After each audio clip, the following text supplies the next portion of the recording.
अस्सलाम वालेकुम नाज़रीन, सिंध टीवी न्यूज़ जे प्रोग्राम ब्यूरो टाइम सां गॾु आहियां अज़हर गुल सरकी।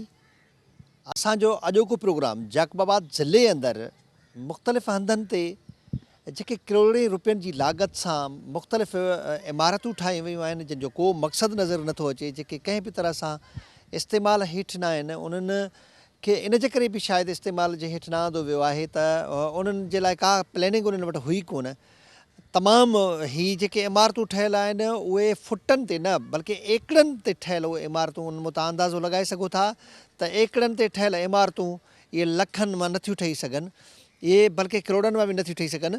अरबे रुपया जेके आहिनि क़ौम जा हिते ख़र्च कया विया आहिनि, उन अरबे रुपया इन अहिड़े तरीक़े सां ज़ाया कया विया आहिनि जंहिंजो कंहिं बि तरह सां 1000 रुपए जो मक़सदु बि उन मां हासिलु कोन थो थिए।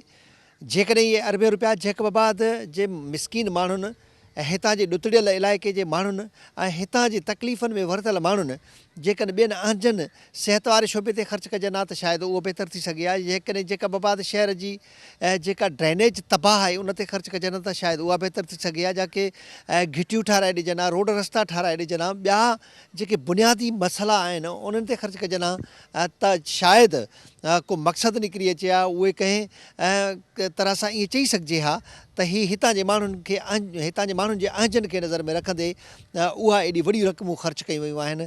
पर हिते चिटीअ तरह सां इहो नज़र थो अचे त हितां जा जेके सियासतदान आहिनि या जेका हिते कामोरा मुक़ररु आहिनि, ज़ाहिर आहे उन्हनि जी मुक़ररी बि सियासतदाननि जी मर्ज़ी मंशा खां सवाइ कोन्हे, उन्हनि जी पसंदि सां हिते जेका बि समूरी मुक़ररी आहे उन्हनि जी पसंदि सां थिए थी। भले माज़ीअ वारो दौरु हुजे चाहे हाणे वारो दौरु हुजे, करप्शन हमेशह उहा करप्शन ई रही आहे। उन हर दौर में जेके करप्ट माफ़िया आहे उहा सरगर्म रही आहे। उन्हनि जे ई करे क़ौम जा अरबे रुपया ॿुॾी वञनि था ऐं ही जेके हितां जे ॾुतड़े इलाइक़े जा माण्हुनि जे टैक्स जो पैसो आहे, उन्हनि जे टैक्स जे पैसे खे ईअं ज़ाया करे छॾणु सिर्फ़ु इन जे ख़ातिर त उहे इमारतूं ठाराए उन करप्ट माफ़िया खे पंहिंजी कमीशन हासिलु करणी आहे। ऐं हितां जा जेके सियासी भोतार आहिनि उन्हनि खे पंहिंजा के मक़सदु हासिलु करणा आहिनि। बाक़ी हितां जे माण्हुनि जे मसइलनि जे हल जे लाइ कंहिं बि तरह सां ही अरबे रुपयनि सां ठहियल इमारतूं कम हेठि इस्तेमालु थींदे नज़र नथियूं अचनि। न सिर्फ़ु उहे इमारतूं पर हिकिड़ी ॿी सूरत हाल बि हिते मौजूदु आहे त हिते करोड़े रुपयनि जी लागत सां मुख़्तलिफ़ वैन स्टैंड, बस स्टैंड ठाराया विया, उहे बि हिकिड़े ॾिहाड़े जे लाइ बि उहे इस्तेमालु न थी सघिया। उहो साॻी तरह सां हितां जी जेका ज़िले इंतिज़ामिया आहे, इन बावजूदि जो हितां सुप्रीम कोर्ट पारां इहो हुकुमनामो जारी कयो वियो हो त शहर अंदरि जेको क़ाइमु अॾो आहे उहो माण्हुनि जे लाइ मसइला पैदा करे थो, उते ट्रैफ़िक जी पीह रहे थी, उन अॾे खे ॿाहिरि शिफ्ट कयो वञे, जेको करोड़े रुपयनि जी लागत सां अॾो ठाराहियो बि वियो आहे, उनखे इस्तेमालु कयो वञे। पर हितां जी इंतिज़ामिया खे अदालती हुकमनि जी बि की शायदि का परवाह नथी थिए जो उन्हनि कंहिं बि तरह सां उन ते बि अमल न करे सघिया आहिनि। उहे करोड़े रुपयनि जी लागत सां ठारायल जेके वैन स्टैंड आहिनि, बस स्टैंड आहिनि, उहे इमारतूं ख़ाली पियूं आहिनि। न सिर्फ़ु शहरनि में पर मुख़्तलिफ़ ॻोठनि में बि अहिड़े क़िस्म जूं मुख़्तलिफ़ इमारतूं ठाराए उन्हनि खे मुकमिल करण खां अॻु में किथे 80% कमु थियल आहे, किथे 50% कमु थियल आहे, किथे 90% कमु थियल आहे ऐं किथे ख़ाली मुकमिल थियण जे मुख़्तसिर कमु रहियल आहे। पर उहे इमारतूं ईअं बिला कंहिं वजह जे ईअं फज़ूल पियूं आहिनि, उहे कंहिं बि तरह सां इस्तेमालु हेठि न आहिनि। असां हिन वक़्तु बि जाकबाबाद जी भरिसां हिकु अहिड़ी इमारत जेका तक़रीबन कोई 15 एकड़नि ते उहा इमारत ठहियल आहे, 15 एकड़नि खां बि वधीक शायदि ही एराज़ी हुजे, बल्कि जेकॾहिं हिनखे चइजे 20 एकड़ चइजे, 25 एकड़ चइजे, तॾहिं बि उहो शायदि अंदाज़ो ग़लति न हुजे। एॾी वॾी एराज़ी ते ठहियल इमारत, हिन जो को मक़सदु कोन्हे, कंहिं बि मक़सदनि जे लाइ इस्तेमालु नथी थिए। हिते मौजूदु आहे हिकिड़ो उन इलाइक़े वासी नौजवान, उन खां पुछूं था त हिते ही इमारत छाजे लाइ आहे, या हिते कॾहिं को सरकारी कामोरो हिन खे विज़िट करणु आयो आहे, या कॾहिं हिन तरफ़ के सियासतदान जी तवजो वई आहे त ही क़ौम जा अरबे रुपया ईअं हरू भरू ज़ाया छो था कया वञनि। हली हुन सां ॻाल्हायूं था नौजवान सां, त हुन कॾहिं हिते उनखे हिते ॾिठो आहे। अदा, तव्हांजो छा नालो आहे? अली रज़ा। अली रज़ा, तव्हां हितां जा रहंदड़ आहियो? जी हाँ। भला हे जेका एॾी वॾी इमारत ठहियल आहे, बिल्डिंग ठहियल आहे वॾी, इहा इनखे घणा साल थी विया? इनके 5-10 साल थी विया आहिनि। बसि इहा अध में छॾे हलिया विया? अध में छॾे हले विया बसि। पर हिते कॾहिं को सरकारी ऑफिसर या कोई हितां जो MP MLA आयो आहे हिते? न कोई बि न आयो बसि। हिते 2-3 माण्हू आया हुया, बसि फुटेज कढी हलिया विया बसि। अच्छा तव्हांखे ख़बर आहे भला आहे छा इमारत छाजी आहे?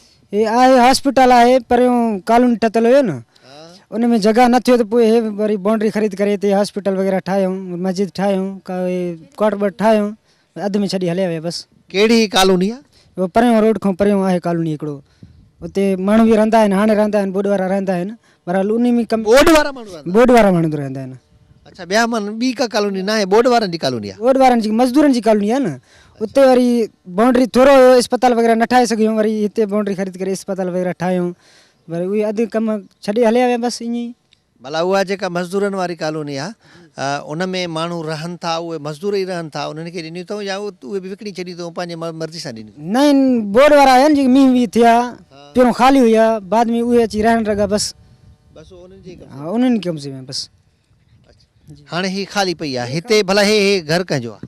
हे घर बुलेदी जो आहे उहो बसि पंहिंजे लाइ घर ठाहे वेठो? पंहिंजे लेखे घर ठाहे वेठो बसि। ही हितां जो इलाइक़े वासी नौजवान चवे थो त भरिसां ई जेका लेबर कॉलोनी ठाही वई हुई हीअ अस्पताल शायदि उन्हनि किसां जो पहुचाइण जे लाइ ठाही वई आहे पर मुख़्तसिर लेबर कॉलोनी जे लाइ एॾी वॾी इमारत वारी अस्पताल सम्झ में ॻाल्हि नथी अचे।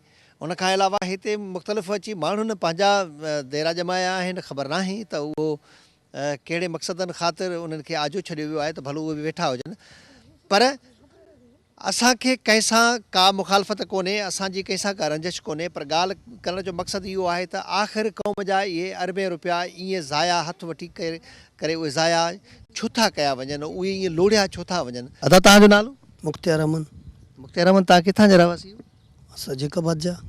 जेकाबाद जा ऐं हिते हे जेको घर ठहियलु आहे तव्हांजो? हे घर त हे कॉलोनी ठहियलु आहे मज़दूर लेबर जे लाइ। हे कॉलोनी ठहियलु आहे? जी जी। तव्हांखे कंहिं चयो त हे कॉलोनी आहे? बहरहाल असां त ॿुधा अचूं था हे कॉलोनी आहे हुन जेको हो परियों कॉलोनी ठहियलु आहे इन जी सहूलियत इन मस्जिद बि ठहियलु आहे वरी हे शादी हाल आहे उहो कंप्यूटर हाल आहे जेको असां ॿुधूं था ऑफिसरनि जे वातों। अच्छा हे शादी हाल आहे परियां बि इमारत हे हिन पासे ॾो हिनखे कंप्यूटर हाल ठाहियो? जी जी। भला हिनखे घणा साल थी विया? हिन खे तक़रीबन 8-10 साल थी विया।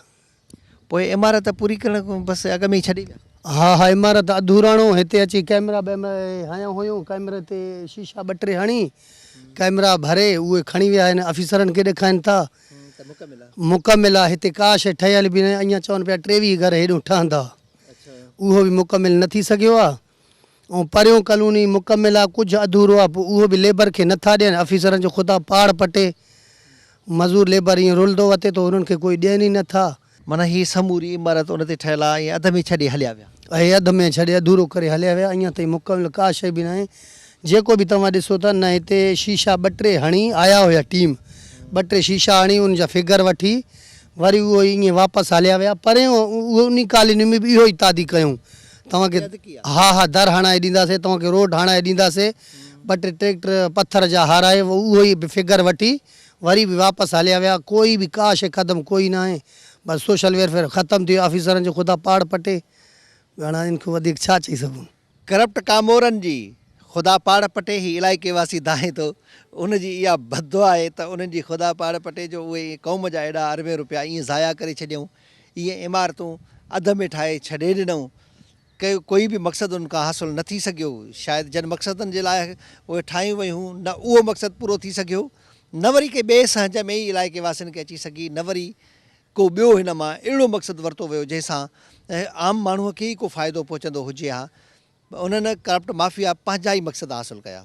जी हिकिड़ी ॿी इमारत जेका जैकबाबाद शहर जे बिल्कुलु ई वेझो नेशनल हाईवे ते ठहियलु आहे उहा बि तक़रीबन को 2-3 एकड़नि ते हीअ इमारतूं ठहियलु आहिनि मुख़्तलिफ़ उनजा पोर्शन्स ठहियलु आहिनि वरियनि खां वठी हीअ इमारत बि इस्तेमालु हेठि नज़र नथी अचे हिन जे लाइ भरपासे जे माण्हू जो चवणु आहे त पोल्ट्री जे हवाले सां सरकार तरफ़ां ही का इमारत ठही वई पोल्ट्री वारो जेको शोबो आहे उनखे हथी ॾियारण जे लाइ हिते के सलाहकारी बोर्ड ठहियलु हो या को अहिड़े ॿिए तरीक़ेकार खे एडॉप्ट कयो वियो हो पर उन इमारत ते बि भरपासे जे ॿियनि माण्हुनि अची पंहिंजा डेरा जमाया आहिनि उहा इमारत बि कंहिं बि तरह सां उहा जन मक़सदनि ख़ातिर ठाही वई हुई उन जे लाइ इस्तेमालु हेठि नथी अचे उन खां अलावा हीअ इमारत बि अणपूरी छॾी वई हुई शायदि जो उहा एतिरी त अणपूरे हुजण जे करे वधीक तबाह थी वई आहे जो हाणे उनखे ॿीहर ठाहिण जी ज़रूरत आहे पर ही आख़िर इहे करोड़े रुपयनि जी लाॻत सां मुख़्तलिफ़ हंधनि ते अणपूरियूं इमारतूं ठाहे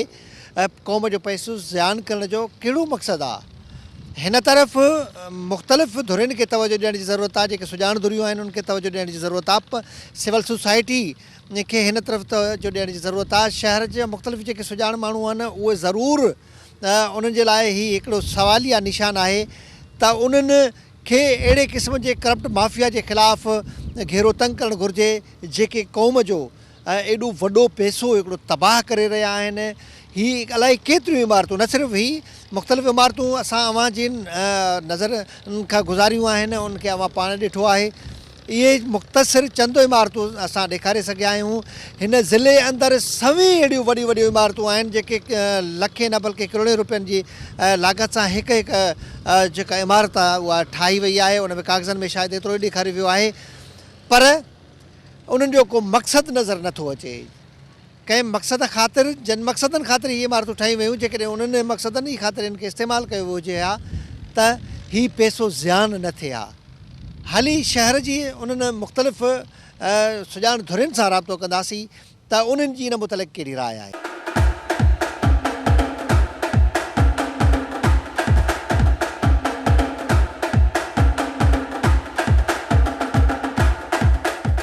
नाज़रीन, जैकबाबाद ज़िलो तरक़ियाती कमनि जे हवाले सां काग़ज़नि में त सभ खां अॻु में आहे। जीअं सिंध जे वॾे वज़ीर चयो हो त जेकॾहिं पाकिस्तान पीपल्स पार्टी जी कारकर्दगी ॾिसणी आहे त उहा हली जैकबाबाद में ॾिसो। जैकबाबाद में हिते जेका कारकर्दगी आहे, जेको तरक़ियाती कमनि जे हवाले सां सूरत हाल आहे, ज़ाहिर आहे जैकबाबाद ज़िले जी DDC जी जेका गॾिजाणियूं थियनि थियूं उन में पाकिस्तान पीपल्स पार्टी जा मुख्य उहिदेदार बि वेहनि था, शहर जा नोटेबल्स बि वेहणु खपनि, पर उन प्रोसेस खे फॉलो नथो कयो वञे। चंद ऑफिसर वेहनि था ऐं पार्टी जा उहिदेदार वेहनि था, उन खां पोइ जेको प्लान थियनि था उहे तरक़ियाती मनसूबा, उन्हनि में केतिरी ध्यानतदारी थिए थी ऐं उन खां अलावा बि जेके मनसूबा जोड़िया था वञनि उहे जिते ज़रूरत आहे उन तहत जोड़िया था वञनि या उन में बि बददियानती थिए थी। ऐं उन खां पोइ वरी उहे मनसूबा जॾहिं जुड़णु शुरू थियनि था त उहे केतिरा उन्हनि जो कमु केतिरो ट्रांसपेरेंसी सां थिए थो। असां सां हिन वक़्तु मौजूदु आहिनि, असां सां गॾु आहिनि पाकिस्तान पीपल्स पार्टी ज़िले जैकबाबाद जा जनरल सेक्रेटरी लियाक़त अली लाशरी साहब। लाशरी साहब, महिरबानी करे इहो ॿुधायो त तव्हां बि जेका DDC जी मीटिंग थींदी हूंदी उन में ज़रूरु वेंदा हूंदव। जैकबाबाद ज़िले में अक्सर शहरी इलाइक़नि में जेके शहर खां भरपासे वारा ॻोठ आहिनि उन इलाइक़नि में अलाए केतिरियूं एॾियूं वॾियूं वॾियूं बिल्डिंगां ठहियूं पियूं आहिनि। जीअं ख़ासि तौर ते मंज़ूर अली पंवर जे ॻोठ खां ओरियां हिकिड़ी एकड़नि में बिल्डिंग ठही पई आहे, को उनजो फ़ाइदो कोन्हे। करोड़े रुपयनि जो प्लाट ख़रीद कयो वियो, करोड़े रुपयनि जी लाॻत सां उहा बिल्डिंग ठही। अॾा जैकबाबाद जा जेके वैन स्टैंड आहे, बस स्टैंड आहे, उहे करोड़े रुपयनि जी लाॻत सां उहे जुड़िया ख़ाली पिया आहिनि। भला अहिड़ी मिसमैनेजमेंट या अहिड़े क़िस्म जो अरबें रुपयनि जो नुक़सानु छो थो कयो वञे? बिस्मिल्लाह रहमान रहीम। सभ खां पहिरियां त इन ॻाल्हि खे मां एडमिट कयां थो कि मिसमैनेजमेंट कुझु इदारनि में थी आहे, उनजो टोटली ज़िम्मेदारी पॉलिटिशियंस ते त कोन्हे को। कुझु अहिड़ा ऑफिसर्स हुआ ग़ैर ज़िम्मेदारनि जो जिन्हनि सबूत ॾिनो, बहरहाल हितां ट्रांसफ़र थी विया। और ॿियो तव्हांखे हिकिड़ी ॻाल्हि अर्ज़ु कंदो हलां कि स्पेशली 2010 में जेको फ्लड आयो, असांजा 4 डिस्ट्रिक्ट्स इफेक्ट्स थिया, जैकाबाद, कश्मीर कंदकोट ऐं पंहिंजो शिकारपुर, शहदादकोट, कंबर। इन्हनि 4 डिस्ट्रिक्ट जी सूरत हाल सेम आहे। 2010 खां यकसर सूरत हाल चेंज थी। उन खां पहिरियों बि तव्हां बि लोकल जैकाबाद जा ई आहियो, असांजा दोस्त। त पहिरियों कहिड़ी सूरत हाल हुई, हिकदमि जेको 2010 फ्लड जे बाद कहिड़ी सूरत हाल थी। 2012 में जेको बरसाती सैलाब आयो, उनजे बाद त पूरो शहर जेको आहे त उनजा roads, sewerage system, drainage collapse थी विया। हींअर US एड जे हवाले सां तक़रीबन 3.25 अरब रुपए जी लाॻत सां हिकिड़ो प्रोग्राम जोड़ियो वियो आहे। और असां उमेदु कयूं था कि जंहिंमें सैनिटेशन सिस्टम पूरो, मिठे पाणी जो पूरो सिस्टम बहाल कयो वेंदो, सैनिटेशन सिस्टम पूरो जो सेट कयो वेंदो ऐं सॉलिड वेस्ट मैनेजमेंट ॾिनी वेंदी जैकाबाद खे। ऐं इन जे अलावा सूबाई गवर्नमेंट जा असां थोराइता आहियूं कि हींअर 50 करोड़ रुपयो उन्हनि तक़रीबन रिलीज़ कयो आहे, आख़िरी प्रोसेस में आहे। उन पूरे शहर जा काफ़ी रोड्स असां कवर कया आहिनि ऐं सेवरेज सिस्टम खे बि सपोर्ट ॾिनी आहे काफ़ी। जेके 50 करोड़ रुपया सिंध हुकूमत तव्हां चओ था त रिलीज़ कया आहिनि, उहे जैकबाबाद में ज़िले में पहुची विया आहिनि?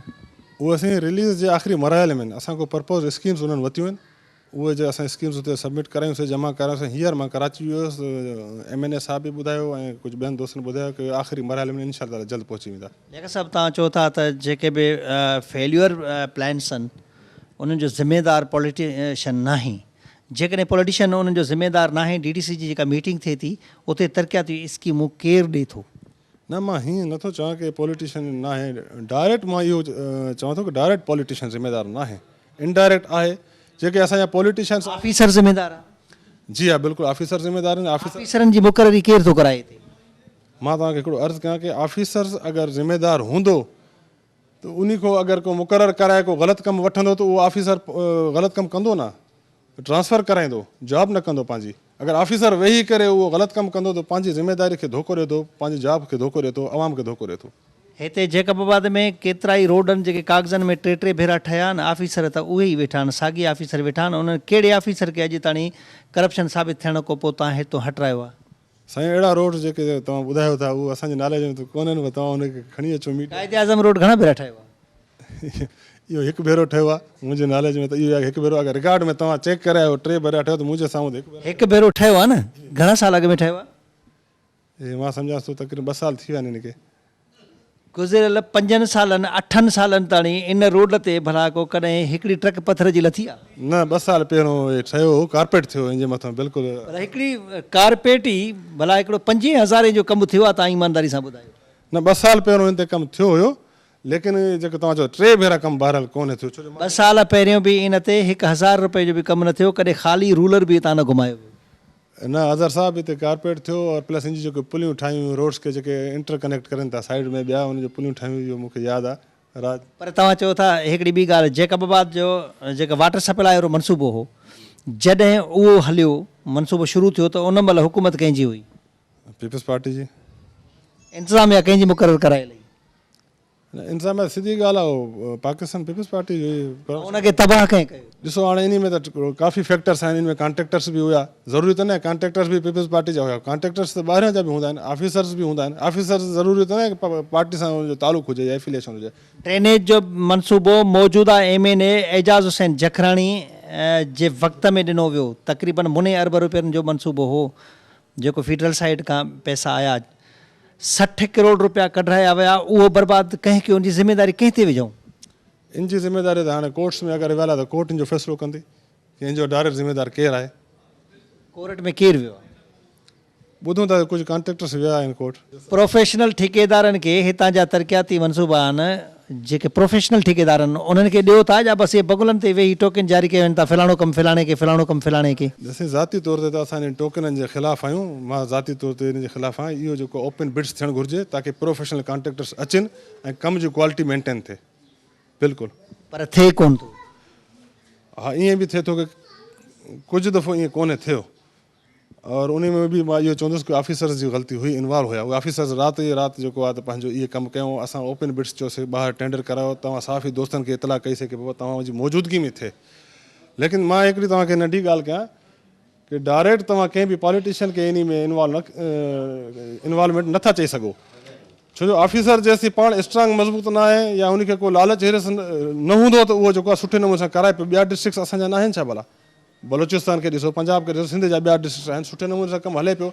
जैकाबाद में हाणे हींअर मां वियो हुउसि कराची की बाबा असांखे सुठो जेको ऑफिसर ॾिनो वञे एक्शन रोड जे लाइ, त असां वटि ऑलरेडी पहिरियों हिकिड़ो ऑफिसर हुयो, झूनो सीनियर ऑफिसर आहे, कंहिं ॿिए खाते में आहे, उनखे चार्ज ॾिनी वई। हुनजी टोटली असां उनजी मुखालफ़त कयूं पिया की बाबा उनखे पहिरियों इन डिपार्टमेंट में खणी जेको ट्रांसफ़र कयो वञे। मां सम्झां थो की इन ते सिंध गवर्नमेंट खे बि इनिशिएटिव वठणु घुरिजे। इहे तक़रीबन महीनो थियो आहे, तव्हांखे बि ज़ाती तौर ते ख़बर हूंदी, असांजा कुझु फंड आहिनि रखिया आहिनि ताकी असां जल्द अज़ जल्द तरक़ियाती कमु कराए सघूं जैकाबाद में।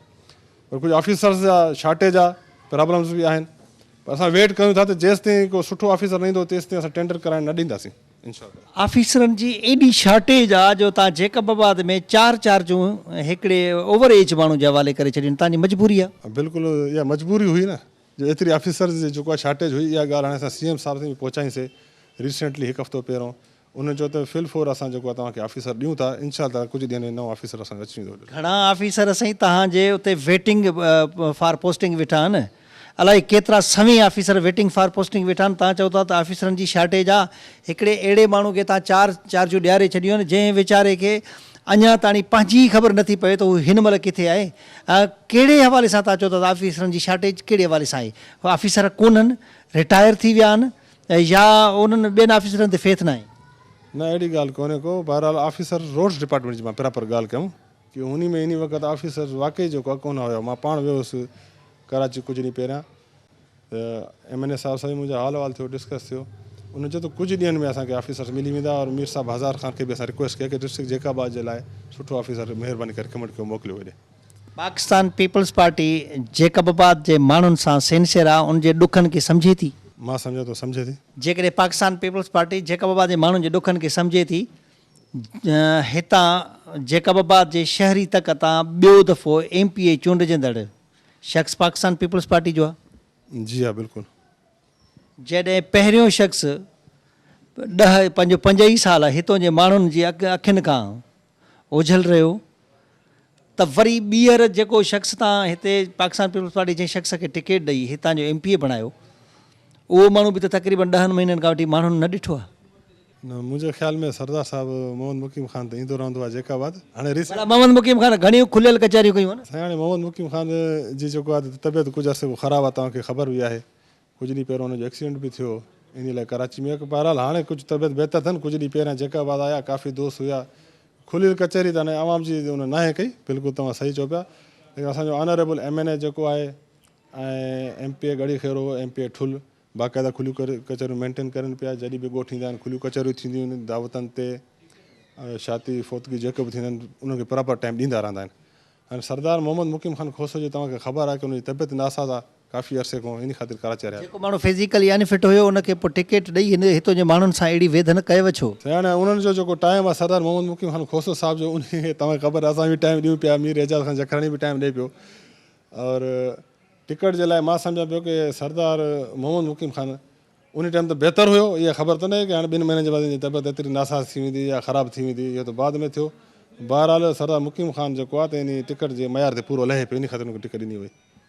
कहिड़ी एफिशिएंसी जंहिंजे मयार ते पूरो लहे पियो? छा कयो, कहिड़ी कुर्बानी ॾिनियूं हितों जे अवाम जे लाइ? 2010 वारी बोर्ड में सरदार मुकीम ख़ान जो पुटु ज़ाहिरी कान हो, हिते माण्हू भोगनि पिया, लोड़नि पिया।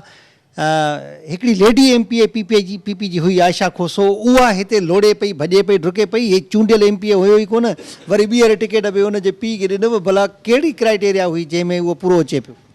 साईं उन वक़्तु मुंहिंजे ख़्याल में मीर एजाज़ हुसैन जखरानी साहिब बि हुया इन फ्लड में, बोर्ड में। आयशा खोसो आयशा खोसो साहिबा बि हुई। अदी आयशा खोसो ऐं मीर एजाज़ हुसैन ख़ान जखरानी साहिब बि जेको आहे त सरदार मोहम्मद मुकीम ख़ान खे रिकमेंड कयो MPA जे लाइ। इहो मतिलबु माना इहा हितां जे माण्हुनि सां वेसा घाती एजाज़ हुसैन ख़ान जखरानी ऐं आयशा खोसो कई। हाणे इन खे तव्हां वैसा घाती जो लफ़्ज़ ॾियो था। उन्हनि ॾिसो न, कंहिं दोस्त जी या कंहिंजी ख़बर त न हूंदी आहे कि हे बीमार थी वेंदो या कमु नथो करे सघे नेक्स्ट अॻिते फ्यूचर में। उन्हनि त हिकिड़ो सुठो माण्हू करे जेको सरदार साहिब खे अॻिते हलो। सिंधी में चवणी आहे त तर जा गाबा ॾिसी अंदाज़ो लॻाइबो आहे त ही हिन इलाइक़े जा माण्हू कहिड़ा हूंदा। जॾहिं हुनजे पुट कुझु डिलीवर न कयो त पीउ खे टिकट ॾियण जे कहिड़ा सबब? न, सरदार साहिबु तव्हां ख़बर आहे सीनियर पॉलिटिशियन आहे। सरदार साहिबु ऐं मुंहिंजे पुट में ज़मीन ऐं आसमान जो फ़र्क़ु आहे। इहे गैर ज़रूरी मनसूबा जोड़ाए अरबी रुपया फज़ूल ख़र्च करे जन माण्हुनि हितों जे क़ौम जो पैसो, हितों जे शहरनि जी टैक्स जो पैसो तबाह कयो। उन्हनि ख़िलाफ़ तव्हां हिन महिल ताणी कहिड़ी कार्रवाई कराई आहे? भला इहे फज़ूल में इहे अरबे रुपयनि जा इहे प्लाट ख़रीद कया विया, वरी उते बिल्डिंगां ठाराई वियूं। तव्हां रूलिंग पार्टी जा माण्हू आहियो, तव्हां कॾहिं का गॾिजाणियुनि में का मज़ामत कई आहे, का शिकायत कई आहे त जन ऑफिसरनि अहिड़ी माण्हुनि सां वेसा घाती कई, उन्हनि जे ख़िलाफ़ का कार्रवाई थिए? तक़रीबन कुझु ॾींहं पहिरियां असांजो सिंध काउंसिल जो इजलास थियो। उन में मुंहिंजा मोहतरम MPA साहिबान बि हुया, ऑनरेबल MNA साहिब बि हुया, चीफ मिनिस्टर साहिब बि वेठा। उते मां कुझु पॉइंट्स एजुकेशन ऐं हेल्थ जे हवाले सां हाईलाइट करे आयो आहियां। ऐं स्पेशली जेको आहे असांजो म्यूनसिपालिटी जो जेको इशू आहे तनख़्वाहनि जो ऐं पेंशन जो और डिस्ट्रिक्ट काउंसिल जो, उनखे हाईलाइट करे आयो आहियां। ऐं कुझु अहिड़ा मनसूबा आहिनि। असांजो जेको एग्रीकल्चर इंस्टीट्यूट आहे उनजी फंडिंग जो प्रॉब्लम हुया, उहे मां हाईलाइट करे आयो आहियां। ऐं आहिस्ता आहिस्ता इनखे जेके बि प्रॉब्लम्स आहिनि उनखे स्लो एंड स्टडी वठंदा वेंदासीं, कोशिशि कंदासीं जेको असां वटि वस में हूंदो फुल एफर्ट्स वठंदासीं। हेल्थ जी तव्हां ॻाल्हि कयो था, हेल्थ जी ताज़ो ई असां रिपोर्ट कई आहे। मुख़्तलिफ़ ॻोठाणे सिहत मर्कज़नि ते वञी ॾिठो आहे, अध खां वधीक उते जेके डॉक्टर मुक़रर आहिनि उहे सभु वीज़े ते वियल आहिनि। उते 899 माण्हू, तव्हांजो DHO चवे थो त मुंहिंजो पूरो स्टाफ आहे, पर जेके उते सेंटरनि ते सिहत मर्कज़नि ते मौजूदु माण्हू तव्हांजो ओवरऑल स्टाफ 300 बि कोन्हे? अहिड़ी क़िस्म जा काफ़ी प्रॉब्लम्स आहिनि, असां पाण बिल्कुलु कमु कयूं पिया इन खे। एजुकेशन में बि अहिड़ी क़िस्म जा प्रॉब्लम्स आहिनि। पर हाणे इहो 50 करोड़ जेको रिलीज़ थिए थो, इन जी ट्रांसपेरेंसी या चेक एंड बैलेंस रखण जे लाइ तव्हां वटि छा तरीक़े कार्य कनि? इन जो हशर बि साॻियो ई 66 करोड़ वारो थींदो। चेक एंड बैलेंस ऐं ट्रांसपेरेंसी तव्हां वेठा आहियो न साईं, तव्हां सभु दोस्त हूंदो, मौजूदु हूंदो, इंशाअल्लाह ताला ओपन टेंडर कराईंदासीं। माना असां मीडिया वारा इहे सम्झो अवाम हितां जो ईअं ई रड़ंदो रहंदो, दाहींदो रहंदो ऐं सिलसिलो साॻे तरह हलंदो रहंदो। न मां जो चवण जो मक़सदु इहो हुयो की तव्हां दोस्त मौजूदु हूंदो, ॾिसंदव की अगरि इहा ट्रांसपेरेंसी अगरि न थींदी त उहो वरी किराए थींदो। असां नथा चाहियूं की कोई किराए थिए या कोई अहिड़ी कोई ग़लति ॻाल्हि थिए। मां सम्झो पहिरियों बि ट्रांसपेरेंसी थी आहे, अगरि किथे लेकिंग थी आहे, उन में बि थियो आहे, तव्हांजे साम्हूं आहे, उनखे असां कवर करण जी पूरी कोशिशि कयूं था। इंशाअल्लाह नेक्स्ट ईअं न थींदो। असांखे हमेशह जेको सुठी होप करणु घुरिजे, उमेद सुठी रखणु घुरिजे, मायूस न थियणु घुरिजे। पाकिस्तान पीपल्स पार्टी ज़िले जैकबाबाद जो जनरल सेक्रेटरी लियाकत अली लाशारी साहब घणो पुरुमीद आहे, हुनजो चवणु आहे त 50 करोड़ रुपया ताज़ो ई सूबाई हुकूमत इहो यकीन ॾियारियो आहे त सुतती असांखे रिलीज़ कंदी। उन खां पोइ तरक़ियाती मनसूबा बहितर तरीक़े सां जोड़िया वेंदा। DDC जी गॾिजाणियुनि में सुठा प्लान कया विया हूंदा। अॻ में जेके अरबें रुपया गैर मिसप्लान जे करे उहे तबाह थिया आहिनि, उन ख़िलाफ़ु उन चयो आहे त डिविजनल मीटिंग में हू ज़रूरु एहतजाज कंदा, पंहिंजे MNA वटि एहतजाज कंदा, पंहिंजे पार्टी जे उहिदेदारनि वटि, डिविजनल उहिदेदार वटि कंदा, सूबाई उहिदेदारनि वटि कंदा ऐं हितां जे माण्हुनि सां थींदड़ वेसा घातियूं जेके माज़ी में थियूं आहिनि उन्हनि जे अज़ाले करण जी कोशिशि कंदा।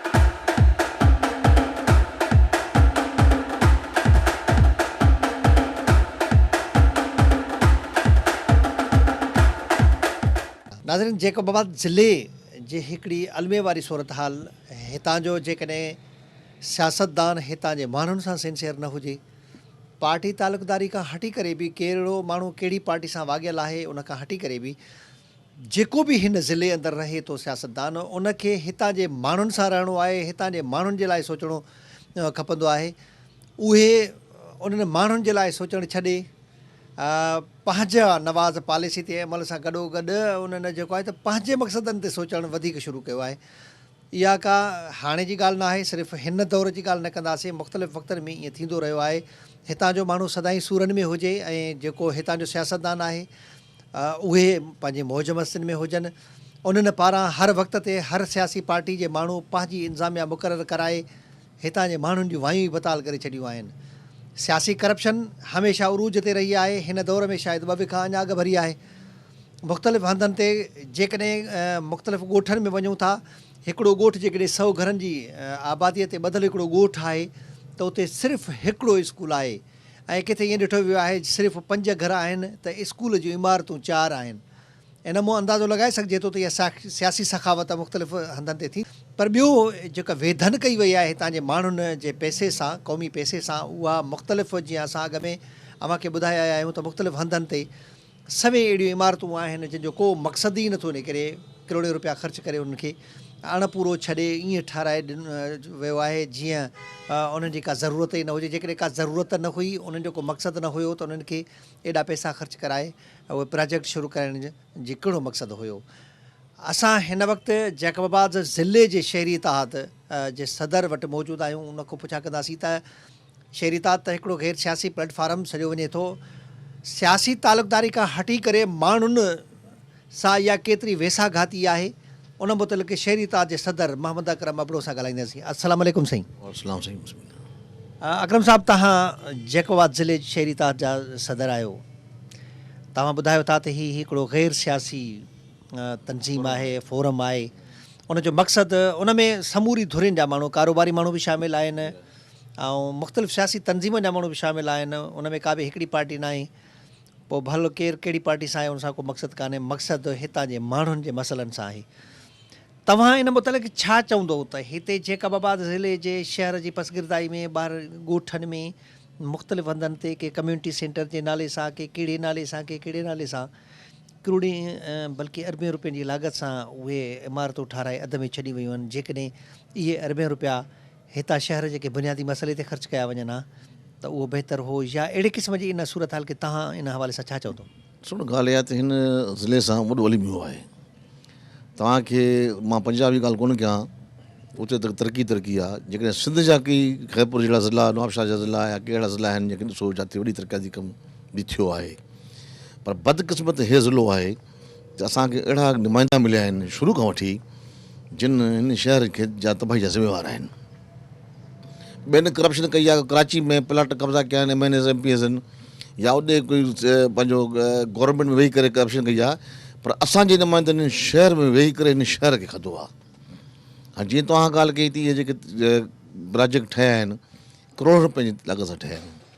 छो ठहिया, कहिड़ो मक़सदु हुयो, ऐं छो नथा इहे एक्टिव थियनि, फंक्शनल थियनि, का ख़बर न आहे। लेबर कॉलोनी ठही, अॼु ताईं मुंहिंजी ख़बर न आहे त उहो छो ठही आहे। एतिरा साल थी विया आहिनि, हाणे डहण ते आहे, पर इहो छो लाड नथी थिए। इन माण्हुनि लाइ सुख छो थिए थो। पवर ॻोठ में जेको प्रोजेक्ट ठहियो आहे, छाजो प्रोजेक्ट आहे, वॾी हिकु मस्जिद ठहियलु आहे, एॾी वॾी करोड़ रुपए जी लागत सां, ख़बर ई न आहे त हिन जो मक़सदु छा आहे, इनखे फंक्शनल छो नथा कनि। करप्शन जी ॻाल्हि आहे त हिकिड़ो हिते ब्लंडर थिया आहिनि। हिकिड़ो मां तव्हांखे ॿुधायां त हिते सर्फ प्रोग्राम जेको हुयो, जंहिंमें इनखे 12 मुल्कनि खां पैसा आया, यानी कि वर्ल्ड बैंक जा शायदि पैसा हुया। तव्हां यकीन कयो त उहे पैसा ईअं विराइजी विया, ऐं उन सां हिते हिकिड़ो इंजीनियर साहिबु आहे, नेपर साहिबु, जंहिंखे 4 चार्जूं आहिनि, 4, जंहिंजी उमिरि तक़रीबन 70-80 साल आहे, जंहिं वटि 2 शनाख़ती कार्ड आहिनि। उहो माण्हू ईअं पैसा चिका कढी सर्फ जा विराए वियो, ऐं इनखे साइड ते हिकु सिर बि कोन लॻी आहे। हाणे उन जाइनि ते वरी जेके टेंडर थियनि था स्कूलनि जा, बाक़ी तव्हां शहरी हालत ॾिसो था त सॼी रोड पाणी सां भरिया पिया आहिनि। रोड थोरो हिकिड़ो सुजाॻी थी 2-3 ॾींहं SDM साहिब हिकिड़ी चार्ज मिली, DC ग़रीब आयो, उन्हनि मीटिंग कई त शहर खे गंदगी हटायूं, शहर में रोड रस्ता जे मसइला जेके नालियूं फाटियूं ठाहियूं, 2 ॾींहं चार्ज मिली।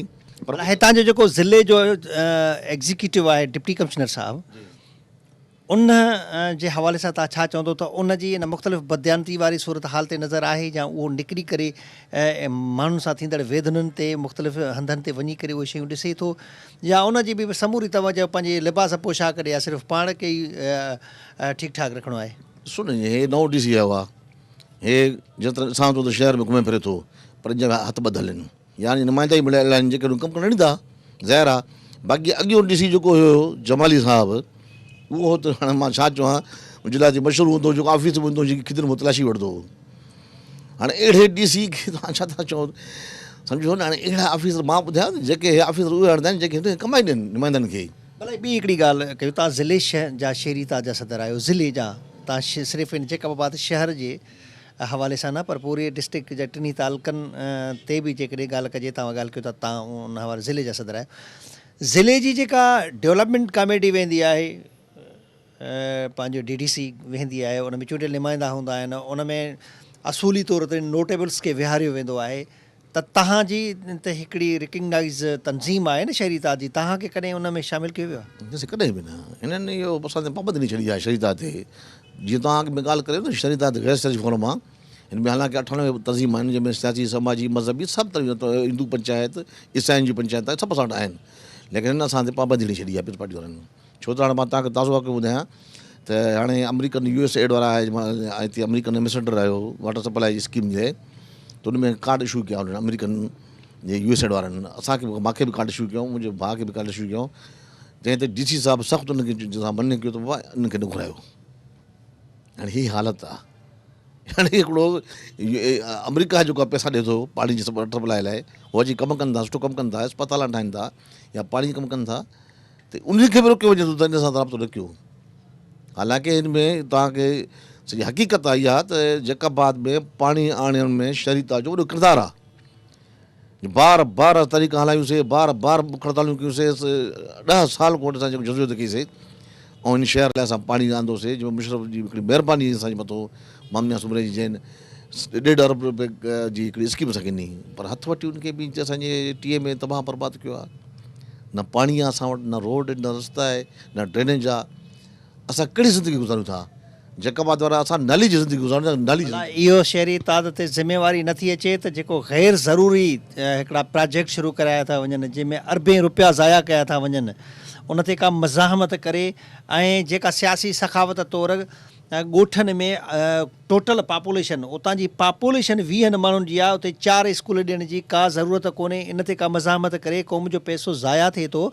या जीअं तव्हां ॻाल्हि कयो था त हिकिड़ा अहिड़ा प्रोजेक्ट जेके अॻ में ई ॾिठा उन्हनि खे मुकमिल ॼाणा वरी उन्हनि जा 20 टेंडर करे वरी बि करोड़ रुपया हासिल करण जी कोशिशि कई पई वञे। उन मुतलिक़ का तव्हांजी अहिड़ी कमेटी आहे त उन समूरे मामलनि खे जांचे करे उन ते का मज़ामत कई वञे? साईं जेकॾहिं हिते एॾी करप्शन आहे शहर में, इन ज़िले में, जो असां सॼो साल बुख हड़ताल कयूं गुज़ारे कयूं न तॾहिं बि घटि थींदा। कहिड़ी शइ करियो ॾिसो, अॾी कब्ज़े करण जी कोशिशि कयूं 16 एकड़ ॿिड़ी, केॾी असां तहरीक लाइसीं, महीनो असां बुख हड़ताल वेठासीं, धरना आयासीं, बाईपास बंदि कयासीं, रोड ते हज़ारे माण्हू वठी आयासीं, तॾहिं मस जान छुटी अॾे जी कॾहिं को उहो कब्ज़ो कनि संभा कनि, हर शइ ते कब्ज़ो थी चुको आहे। कहिड़ी कहिड़ी ॻाल्हि ते असां मज़ामत कयूं तव्हां ॿुधायो न? थकी पिया हो। ॿुधण वारो ई कोई कोन्हे, थकी न पिया आहियूं। तव्हां जेकॾहिं को एतिजाज कंदो तव्हां ॿुधण वारो को हुजे न। हिते हाणे इहा गवर्नमेंट अंधी गुंगी ॿुड़ी थी चुकी आहे, यानी कसम खणी छॾियो आहे त जेको तबाही बर्बाद थिए, माण्हू रोडनि ते अचनि मरनि, जीअं थर माण्हू मरनि था न, असांखे कुझु न करिणो। शहरीतात जो सदर चवे थो त दाहूं कंदे वरिया थी विया, गलो दाहूं कंदे वेहिजी वियो, पर हिते रोइण, अंधे जे अॻियां रोइण अखियुनि जो ज़ियान आहे। उन चवण वारे मिसाल 100 सैकड़ो सच साबित नज़र अचे थो। हू चवनि था जेकॾहिं दाह जे एहतिजाज कजे त कजे कंहिंजे लाइ, को ॿुधण वारो आहे ई कोन। हिते जेके न सिर्फ़ु तरक़ियाती मनसूबनि में करप्शन थिए थी, पर अॻुवाट हिकिड़ा अहिड़ा प्लान जोड़े रखिया विया आहिनि जेके हिन महिल करप्शन थींदड़ मनसूबनि ते करप्शन, थियल मनसूबनि ते करप्शन, ईंदड़ मनसूबनि जे लाइ बि हुननि वटि प्लान जोड़े रखी छॾिया अथऊं त ईंदड़ जेके प्रोजेक्ट्स अचणा आहिनि उन में कीअं करप्शन करणी आहे। न सिर्फ़ु इन हवाले सां, पर हितां जे माण्हुनि सां मुख़्तलिफ़ हवालनि सां वेधन थी रहिया आहिनि। सिहत वारो शोबो तबाह लॻो पियो आहे। वर्क्स एंड सर्विसिस में बदयानती जी हद आहे जो हिकिड़ो ओवर एज माण्हू 4 चार्जूं उन जे हवाले आहिनि। हिक ई वक़्त ते उहो AC बि साॻियो माण्हू आहे, DO रोड्स यानी रोड्स खाते जो इंजीनियर बि साॻियो माण्हू आहे, बिल्डिंग्स खाते जे इंजीनियर वारे ज़िले जी चार्ज बि साॻे माण्हू वटि आहे, त एजुकेशन वर्क्स जी चार्ज बि साॻे माण्हू वटि आहे। त उहो माण्हू फिज़िकली तौर ते हितां जो MPA अनफिट, फिज़िकली तौर ते हितां जो वर्क्स एंड सर्विस जो सॼो शोबे जो जेको इंचार्ज 4 चार्जूं रखंदड़ ऑफिसर अनफिट, हितां जे माण्हुनि खे डिलीवर कंदो केरु? हितां जा चूंडियल नुमाइंदा माण्हुनि खां लातालक बणियल, ऐं हितां जी मुक़ररु इंतिज़ामिया उहा माल मेड़ण में मसरूफ़, त हितां जा माण्हू कंहिं दर्द आहिनि। हिन प्रोग्राम वसीले असां अपील कंदासीं सूबाई हुकूमत जे एग्ज़ीक्यूटिव खे या फेडरल साइड ते जेका हुकूमत आहे उन जे एग्ज़ीक्यूटिव खे, त जैकबाबाद ज़िले में सूबाई हुकूमत पारां हिकिड़ी दावा कई वई हुई, हितां जे सिंध जे वज़ीर आला इहा दावा कई हुई त जेकॾहिं पीपल्स पार्टी जी गवर्नमेंट जी कारकर्दगी ॾिसणी आहे त जैकबाबाद ज़िले में हली ॾिसो। बिल्कुलु पीपल्स पार्टी जी गवर्नमेंट जी कारकर्दगी हिते माल मेड़ण में सभ खां अॻु भरी रही आहे। हिकु विख बि पोइ हिते न रहिया आहिनि, हमेशह 5 विखूं अॻु भरा रहिया आहिनि। त ही माण्हू मिसकिन कंहिंजे दर्द आहिनि, हिननि तरफ़ बि तवजो ॾियो। ईंदड़ प्रोग्राम ताईं पंहिंजे मेज़बान अज़हर गुल सरकी खे ॾींदा इजाज़त। अल्लाह हाफ़िज़।